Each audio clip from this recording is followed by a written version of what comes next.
અયોધ્યામાં શ્રી રામ મંદિરના પ્રાણ પ્રતિષ્ઠા મહોત્સવ નિમિત્તે અનેક કાર્યક્રમોનું આયોજન કરાયું છે। ત્યારે ભરૂચ ખાતે ઇસ્કોન મંદિર દ્વારા જ્યોતિનગરથી જાડેશ્વર સુધીની નગર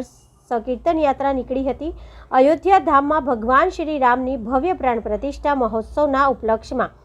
ભરૂચમાં આવેલા ઇસ્કોન મંદિર દ્વારા ભગવાન શ્રી રામ મંદિર દિવ્ય રામનગર સંકીર્તન તથા પ્રસાદ વિતરણ કાર્યક્રમનું આયોજન કરાયું હતું, જેમાં મુખ્ય અતિથિ તરીકે ભરૂચના ધારાસભ્ય રમેશ મિસ્ત્રી, જિલ્લા ભાજપના પ્રમુખ મારુતિસિંહ અટોદરિયા,